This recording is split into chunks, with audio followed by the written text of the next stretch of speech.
warahmatullahi wabarakatuh. Halo semuanya, perkenalkan nama saya Fasta Metiastantiohen. Saya dari jurusan Pendidikan Biologi angkatan 2018 Universitas 19 November Kolaka. Di sini untuk memenuhi tugas ujian tengah semester dari mata kuliah Anatomi dan Fisiologi Manusia, saya akan membuat video yang berisikan penjelasan ataupun pemaparan mengenai materi dasar-dasar anatomi dan fisiologi manusia dan juga materi sistem pencernaan, di mana mata kuliah ini diampu oleh Bapak Saparudin SSI MSc. Oke, langsung saja kita masuk ke materi yang pertama. Dasar-dasar anatomi dan fisiologi. Terbagi atas pengertian anatomi, pengertian fisiologi, dan istilah dalam anatomi maupun dalam fisiologi. Pengertian anatomi. Anatomi berasal dari bahasa Latin, yaitu terdiri dari kata ana atau bagian atau memisahkan, dan juga tomi yang artinya iris atau potongan. Anatomi merupakan suatu ilmu yang mempelajari tentang bentuk dan susunan tubuh manusia, baik secara keseluruhan maupun bagian-bagian, serta hubungan antara organ tubuh yang satu dengan yang lainnya. Anatomi terbagi menjadi dua, yang pertama itu regional, yang berdasarkan region atau daerah tertentu, dan yang kedua itu sistem, yang berdasarkan sistem. Contoh pada bagian regional yaitu seperti kranialis atau kepala, toraks atau dada, dan lain sebagainya. Adapun contoh pada bagian sistem itu seperti sistem pencernaan dan juga sistem pernapasan. Lalu yang kedua yaitu pengertian fisiologi. Fisiologi berasal dari bahasa Latin yang terdiri dari kata visi yang berarti alam atau cara kerja, dan logos yang berarti ilmu pengetahuan. Sehingga dapat dikatakan bahwa fisiologi merupakan ilmu yang mempelajari tentang faal atau kerja dari tiap jaringan tubuh atau bagian dari organ-organ tubuh dan sebagainya. Yang ketiga, istilah dalam anatomi dan fisiologi itu terbagi atas tiga. Ada posisi anatomi yang merupakan posisi khusus tubuh di mana orang berdiri tegak dengan kedua telapak kaki paralel dan mendarat di lantai, kepala lurus dan mata melihat ke depan ke arah pengamat, kedua lengan pada kedua sisi tubuh dengan telapak menghadap ke depan dan jempol mengarah menjauhi tubuh. Yang kedua ada bidang. Bidang tubuh terbagi atas tiga, yaitu bidang sagital, terdiri dari kiri dan kanan, bidang frontal, yang terdiri dari depan dan belakang, dan bidang transversal, yang terdiri dari atas dan bawah. Dan yang terakhir, terminologi anatomi, yang merupakan sebuah penampang permukaan hayal yang membagi tubuh menjadi bagian-bagian khusus. Ada penampang koronal, transversal, dan sagital. Kemudian istilah bahasa dalam anatomi. Ada istilah yang menyatakan lubang, saluran ataupun ruangan, dan juga ada istilah anatomi menurut area atau daerah. Istilah yang menyatakan lubang, saluran ataupun juga ruangan terdiri atas ductus atau lubang, fisura atau celah, foramen atau lubang bulat tempat pembuluh darah dan saraf, kanalis atau lubang berbentuk saluran, kafum atau rongga, dan meatus atau liang ataupun pintu saluran. Istilah kedua dalam anatomi menurut area ataupun daerah itu ada epigastrik atau daerah ulu hati bagian tengah atas perut, kemudian ada hipogastrik yaitu bagian bawah perut, kemudian ada ileum dextra yaitu daerah tulang usus kanan, lalu ada ileum sinistra yaitu daerah tulang usus kiri, Ada lumbal dextra, yaitu pinggang kanan, ada lumbal sinistra, yaitu pinggang kiri, dan umbilikus atau pusar. Materi selanjutnya tentang istilah dalam mendeskripsikan lokasi perbandingan. Itu ada istilah yang mendeskripsikan lokasi suatu struktur anatomi, yang kemudian ada istilah pada bagian anggota gerak, dan ada istilah dalam orientasi berbagai daerah. Istilah yang digunakan untuk mendeskripsikan lokasi suatu struktur anatomi itu ada dextra atau kanan, ada sinistra atau kiri, kemudian anterior atau depan, posterior atau belakang, ventral atau depan, dan dorsal atau belakang. Kemudian ada superior atau bagian atas, dan inferior bagian bawah, kemudian kranial atau bagian mendekati kepala, lalu kaudal atau mendekati kaki. Lalu ada medial atau mendekati garis tengah, dan lateral yang menjauhi garis tengah. Kemudian ada proksimal mendekati tubuh, dan distal yang menjauhi tubuh. Dan yang terakhir ada superficial atau permukaan, dan profunda atau dalam. Yang kedua yaitu istilah pada bagian anggota gerak atau ekstremitas. Itu ada proksimal yang mendekati tubuh ke atas, lalu distal yang menjauhi tubuh ke bawah, lalu dorsal, punggung tangan atau kaki depan, ada palmar, sisi belakang tangan, ada plantar, sisi belakang kaki, ulnar, sisi luar tangan, radial atau sisi dalam tangan, fibular atau sisi luar kaki belakang, dan tibial atau sisi dalam kaki belakang. Dan yang terakhir, istilah dalam orientasi berbagai daerah itu ada ekto atau lapisan luar, lalu meso atau lapisan tengah, kemudian endo atau lapisan dalam, lalu epi atau di atas, peri atau sekeliling, basis atau bagian dasar, apex bagian puncak, lalu ada margo bagian tepi atau tepian. Dan sekarang kita akan masuk ke materi yang kedua. Materi sistem pencernaan manusia. Sistem pencernaan merupakan tempat terjadinya proses pengolahan makanan menjadi nutrisi yang nantinya akan diserap oleh tubuh manusia.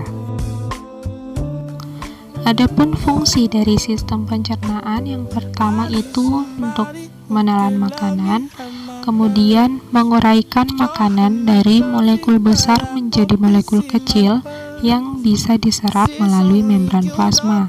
Kemudian yang ketiga, menyerap molekul-molekul nutrisi, dan yang terakhir yaitu mengeluarkan sisa makanan yang tidak dapat dicerna oleh tubuh. Adapun organ-organ pada sistem pencernaan itu, yang pertama ada mulut, lalu ada faring, kemudian esofagus atau kerongkongan, ada lambung, ada usus halus, dan juga usus besar. Oke, organ yang pertama yaitu organ mulut atau disebut juga rongga mulut, di mana makanan yang masuk itu dimulai dari masuk pada mulut, kemudian terjadilah proses pencernaan baik secara fisik maupun secara kimiawi. Nah, di rongga mulut terdiri dari bagian bibir, kemudian ada gigi, lalu ada lidah, dan juga ada kelenjar air ludah. Dari mulut, makanan yang dicerna itu akan masuk ke dalam lambung. Tapi sebelum masuk sampai ke lambung, makanan tersebut akan melewati yang namanya faring.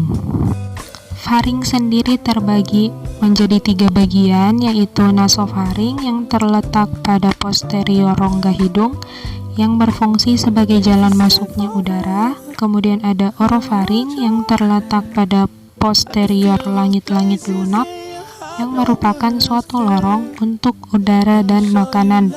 Dan yang terakhir ada laryngofaring, yaitu terletak pada bagian superior dari esofagus atau kerongkongan yang merupakan jalan masuk makanan untuk masuk ke dalam kerongkongan.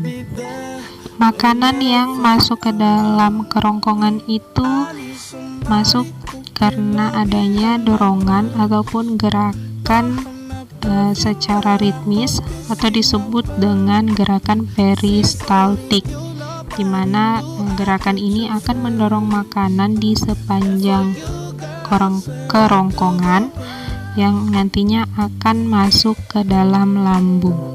Pada kerongkongan tidak terjadi pencernaan, tetapi makanan itu melalui kerongkongan agar bisa sampai ke lambung. Jadi kerongkongan itu berfungsi sebagai saluran untuk mengantarkan makanan bisa sampai ke dalam lambung. Organ selanjutnya yaitu lambung. Setelah makanan masuk melalui saluran pencernaan, dia akan sampai kepada bagian lambung, di mana di lambung ini makanan itu dicerna baik secara kimiawi maupun secara fisik. Pada bagian dinding lambung itu terdiri dari 3 lapisan otot. Yang pertama itu satu lapisan membujur, yang lainnya melingkar, dan yang kemudian itu disusun miring. Di dalam lambung juga terdapat kelenjar lambung yang mengandung 4 jenis sel sekretori, yaitu ada sel kepala, sel parietal, enteroendokrin sel, dan sel mukosa. Kelenjar lambung sendiri menghasilkan larutan encer yang mengandung pepsinogen, asam klorida atau HCl, ada faktor intrinsik, dan lendir.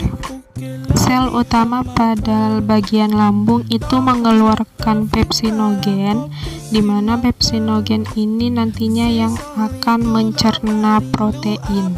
Adanya HCl atau asam klorida pada bagian lambung menyebabkan lambung memiliki tingkat keasaman yang tinggi dengan pH sekitar 2.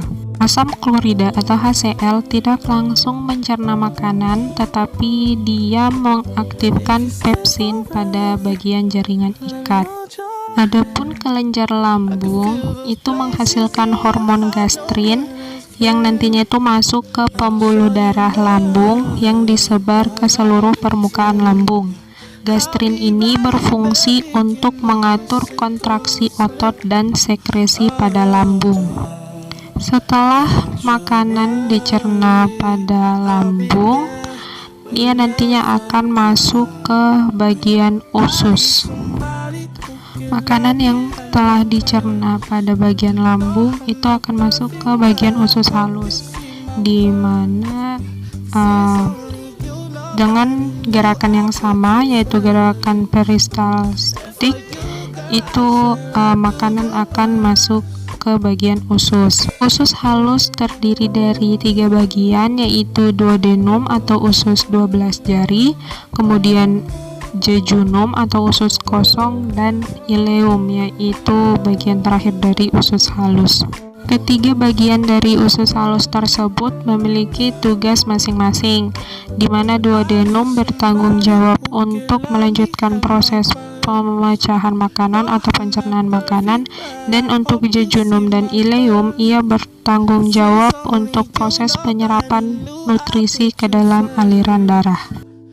Setelah makanan diolah kemudian diserap nutrisinya pada bagian usus halus, selanjutnya itu ia akan masuk ke bagian usus besar, di mana dari usus besar inilah limbah ataupun sisa makanan yang tidak terurai atau tidak tercerna nantinya itu akan masuk ke bagian rektum sebagai bagian akhir dari pencernaan.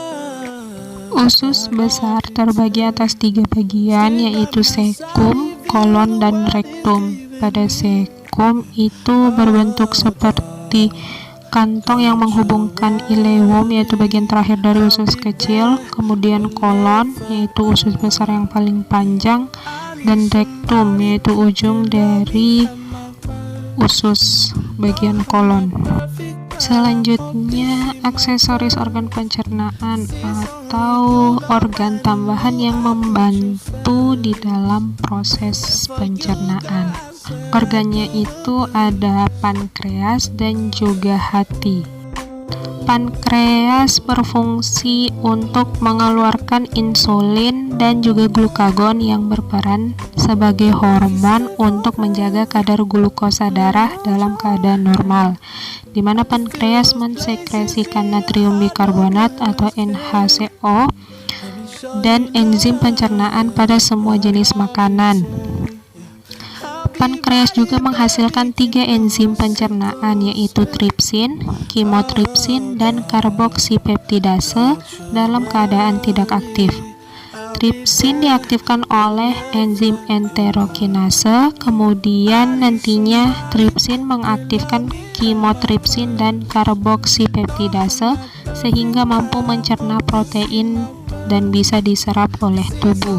Kemudian hati yang dapat menghilangkan dan menyimpan nutrisi dan juga menjaga agar isi darah tetap konstan, di mana hati berfungsi menghilangkan zat racun dan detoksifikasi dari pembuluh vena portal hepatik yang melewati hati.